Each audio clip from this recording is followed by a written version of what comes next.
नमस्कार, कैसे हैं आप सब? आप सभी का स्वागत है आपके अपने यूट्यूब चैनल पर। 27 जुलाई को आरओ का एग्ज़ाम होने वाला है, मुझे पता है। और तैयारी अच्छी चल रही होगी बहुत सारे बच्चों का। बहुत सारे बच्चे इसमें डर रहे हैं, घबराहट हो रही है, उलझन हो रहा है, एंग्जाइटी हो रही है, डिमोटिवेट हो रहे हैं। ये सब आम बात है। लेकिन फिलहाल देखो, इस वीडियो में हो सकता है वीडियो की क्वालिटी थोड़ी ख़राब हो, यानी कि कैमरा आपको थोड़ा सा डाउन लग सकता है, लाइटिंग थोड़ी सी डाउन लग सकती है, लेकिन बातें जो यहाँ बताई जाएंगी 100% एकदम प्योर होंगी और हाई कंटेंट पे होंगी, यानी कि आपके लिए बहुत ज़्यादा उपयोगी हैं। अब मैं बात करने वाला हूँ, एग्जाम 27 जुलाई को है। समय आपके पास 9 दिन, 10 दिन, 8 दिन में 8 दिन मान के चल रहा हूँ। ये वीडियो हो सकता है कोई 2 दिन बाद देख रहा हो। अब देखो, बहुत सारे बच्चों का बहुत सारी चीज़ें, बहुत सारा प्रॉब्लम है। यहाँ पे मैं ऐसे 5 पॉइंट बताने वाला हूँ। अगर आप एग्ज़ाम को सीरियसली एग्ज़ाम को निकालना चाहते हो तो 5 पॉइंट को ध्यान में रखना। एग्ज़ाम चुटकी में निकलेगा, लेकिन 5 पॉइंट को ध्यान रखना पड़ेगा। 8 दिन 10 दिन अगर इस चीज़ को फॉलो करते हो, नियम को फॉलो करते हो, आराम से एग्ज़ाम निकल जाएगा। या फिर आपकी तैयारी में बहुत बूस्ट आने वाला है। लेकिन सीरियसली आप ध्यान देने की बात है। देखो, पहली चीज़ तो ये मान के चलो, बच्चों के मन में ऐसा आता है डाउट कि जो वो पढ़ रहे हैं वो भूल रहे हैं। ये तो सिंपल सी बात, डाउट आ रहा है, सबके मन में होता है। अगर जिनके मन में नहीं होता है, इसका मतलब वो स्टूडेंट ही नहीं है। क्योंकि जो सीरियस है उसके मन में आता है, यार जो मैं पढ़ रहा हूँ शायद वो आएगा या नहीं, ये जो मैं पढ़ रहा हूँ ये शायद मैं बोलना जो, ये सब नॉर्मल चीज़ें हैं।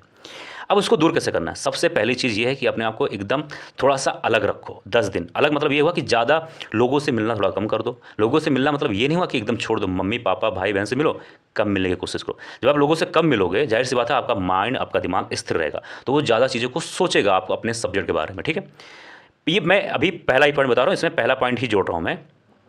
आपको रिवीजन पे ध्यान देना है। रिवीजन रिवीजन रिवीजन रिवीजन, यानी कि अगर आप 10 घंटे पढ़ रहे हो तो कम से कम 5 घंटे रिवाइज करना है। कम से कम 5 घंटे रिवाइज करना है। जो भी नोट्स हैं आपके पास, कुछ भी है, रिवाइज करते रहना है।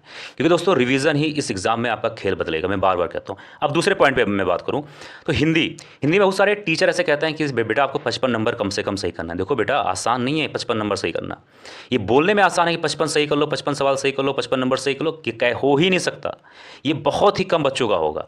लेकिन अगर आप चाहते हो कि 55 सही कर लिया जाए तो उसका एक जुगाड़ है। 10 दिन है आपके पास, 8 दिन है आपके पास, 60-70 शब्द ये आप रोज याद करने की कोशिश करो, या फिर समझने की कोशिश करो, सब मिला के याद करने की कोशिश करो। अब इसको कब याद करो? आप खाना बनाते वक्त, सोने से पहले, घूम रहे हो, थोड़ा बहुत रेस्ट करो, उस समय याद कर लो। यानी अगर आप 10 दिन तक 60 शब्द रोज याद कर रहे हो तो 600 शब्द आप 10 दिन में एक्स्ट्रा याद कर लोगे बिना कुछ मेहनत के। तो ये जो स्मार्ट वर्क है ना, छोटे छोटे चीज़ों से, वहाँ से आपका सिलेक्शन होगा, वहाँ से आपका नंबर उठेगा। हिंदी पे दोस्तों मैं बार बार कहता हूँ, अगर 10 घंटे की पढ़ाई करो तो 5 घंटे रिवीजन, 1.5 घंटे कम से कम हिंदी पे ध्यान देना। 10 दिनों तक, 8 दिनों तक 1.5 घंटे एकदम ध्यान दो, फोकस्ड हो, एकदम फोकस्ड मतलब फोकस्ड। ठीक है, आपको कम से कम 50 और 55 के आसपास सही करने, 50 से कम मत करना, और 55 या उससे ज़्यादा हो जाए तो अच्छी बात है। अब मैं बात करूँ हिस्ट्री के बारे में। हिस्ट्री 2 पोर्शन में होता है। ठीक है, हिस्ट्री फिलहाल वही बात हुआ, अगर आप कट निकालना चाहते हो तो 2 पॉइंट पे हमने बात किया। पहला, अपने आप को सही से रखो, माइंड स्थिर करो। दूसरी बात हुआ कि हिंदी पे विशेष तौर पे ध्यान दो। अब हिस्ट्री भी इसमें आ जाएगा। हिस्ट्री के बारे में जैसा आप सभी को पता है। नंबर 3 के बारे में अगर मैं बात करूँ तो नंबर 3 के बारे में ये बात करना चाहता हूँ कि अगर आप का कोई भी सब्जेक्ट यानी तैयार नहीं, यानी मैं बात करूँ तो हो सकता है वो सब सब्जेक्ट आपको नहीं तैयार है। मैं बात करूँ तो ऐसा कोई स्टूडेंट ही नहीं जो ये कहता है कि मेरा economics, environment, science, geography, polity, history, miscellaneous, UP special, current affairs सब तैयार है। कोई नहीं है। जो होगा वो झूठ बोल रहा है। सबसे पहली बात, किसी का कभी भी किसी एग्जाम में 100% तैयारी नहीं होती है, कुछ ना कुछ छूट जाता है। आपको क्या करना है, जो सब्जेक्ट आपको लगता है कि छूट गया, ठीक है, उसका पीवाईक्यू सॉल्व कर लो। सिर्फ 5 से 6 साल कम से कम 5 और 8 साल, इससे ज़्यादा मत सॉल्व करना क्योंकि समय नहीं है। 5 साल का अगर सॉल्व कर लोगे पीवाईक्यू, लेकिन बढ़िया से एक्सप्लेन करके देख लो कि नीचे क्या लिखा हुआ है, बढ़िया पढ़ लो, 50-60% काम आपका वहीं से हो जाएगा। बाकी जो बचा वो आपका करंट अफेयर्स हो जाएगा। ठीक है, ये हो गया तीसरा पॉइंट। इसी में एक पॉइंट और जोड़ दे रहा हूँ। बहुत सारे बच्चों का सवाल है कि सर पापा वीडियो, आजकल देख ही रहोगे, पापा वीडियो बहुत चलता है। वैसे फिलहाल मैंने भी अपने यूट्यूब चैनल पर अपलोड किए हैं अभी 4-5 दिन पहले से। पापा वीडियो मेरे ज़्यादा लंबे नहीं है, 1.5-2 घंटे का है, इससे ज़्यादा नहीं है। एक साथ एक आध वीडियो 2.5 घंटे का है। देखो, पापा वीडियो इसमें देखना चाहिए कि नहीं?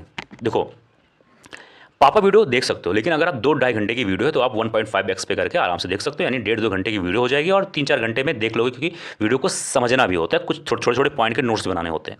लेकिन अगर कोई वीडियो 4 घंटे, 5 घंटे, इवन 10 घंटे की, बहुत सारी वीडियोज़ आपको मिल जाएंगे जो 7-8 घंटे, 10 घंटे की है। भैया ये गलती मत करना, 10 घंटे या 8 घंटे की या 6 घंटे की वीडियो पापा वीडियो मत देखना। क्योंकि उस वीडियो को देखने में आपको 1 दिन 2 दिन लग जाएंगे, क्योंकि आप 5-6 घंटे कंटिन्यू बैठ नहीं सकते हो। ठीक है, आप 6 घंटे की वीडियो अगर 1.5x पे करोगे तब भी 4 साढ़े 4 घंटे लग जाएंगे। नोट्स अगर नहीं बनाओगे तब भी 3-4 बार वीडियो देखने पड़ेंगे उस चीज़ को समझने के लिए, ठीक है। अगर आप छोटे छोटे नोट्स बना रहे हो तब भी कुछ समय लगेगा, कहीं जगह रोकोगे, कहीं जगह देखोगे। एक सब्जेक्ट को बनाने में 2-2.5 घंटे लग जाएंगे, फिर उसको रिवाइज कब करोगे, ठीक है। और मूर्खता रहेगी, वहाँ से सवाल उतने अच्छे बने या भी ना बने, क्योंकि आपको एक दिन में मतलब माफ़ करिए 3 दिन में एक सब्जेक्ट नहीं पढ़ने समय, एक दिन में आपको 3 सब्जेक्ट पढ़ना है, क्योंकि आपको हर चीज़ देखना है, ठीक है। तो पापा वीडियो से अच्छा है कि आप किसी भी सब्जेक्ट जो आपको छूट रहा है, आपको लग रहा है कि मैं नहीं कंप्लीट कर पा रहा हूँ, उसका सिर्फ PYQ सॉल्व कर लो, आपका सब कुछ कंप्लीट हो जाएगा, ठीक है। आई थिंक मैंने 3 विषयों पे बात किया। नंबर 4 पे अगर मैं बात करूँ तो इस समय दोस्तों ये ध्यान देना कि आपने 3-4 साल बहुत अच्छी तैयारी की। अगर आप इस 8 दिन 7 दिन 10 दिन में अगर आप डिमोटिवेट हो गए, अगर आपने आपको हार मान लिया, अगर आप ठहराव हो गया या फिर उलझन हो गया ना, अगर आपने आपको किसी नेगेटिव आदमी के अंदर के साथ झोंक दिए, तो सब बर्बाद हो जाएगा। ये 10 दिन है ना, अगर आप अपने आप को सही तरीके से मोटिवेट रख लेते हैं, जाहिर सी बात है ये 10 दिन आपका गेम चेंजर साबित कर सकता है। 10 दिन में क्या करना है आपको? 10 दिन में देखो, 8 दिन 10 दिन जो भी है, आप अपने आप को मोटिवेट रखिए। अगर आप डिमोटिवेट हो रहे हैं, गाना सुन लीजिए। डिमोटिवेट हो रहे हैं, थोड़ा वर्कआउट कर लीजिए, एक्सरसाइज कीजिए, लेकिन नेगेटिव लोगों से एकदम दूर रहना, जो बार बार आपको डिमोटिवेट करते हो। मैं ये बात अपने हर एक वीडियो में बोल चुका हूँ। 5वें बारे में बात करूँ, 5वें पॉइंट के बारे में बात करूँ, दोस्तों मेंस ओरिएंटेड मत पढ़ना। ये आप बहुत सारे बच्चे गलती करते हैं, वो मेंस का पढ़ने लगते हैं। उनको लगता है कि यार मेंस की तैयारी नहीं होगा तो काम कैसे चलेगा। मत करना, मत करना, क्योंकि आपने जो सपना देखा वो टूट जाएगा। मैं 100% बता रहा हूँ। सिर्फ प्रीलिम्स से फोकस करो, अच्छे से रिवाइज करो। आप ये सोचो कि कल को अगर प्रीलिम्स हो जाएगा, मेंस में आपको समय मिलेगा, उसके बाद आपके पास जो सपना आपने सोचा सब कुछ कंप्लीट होने वाला है। बस एक बार, वन टाइम सिर्फ प्रीलिम्स निकलने की देरी है। इंटरव्यू होता नहीं है। मेंस पे आपको 3-4 महीने मिलेंगे, बढ़िया मतलब फोड़ देना।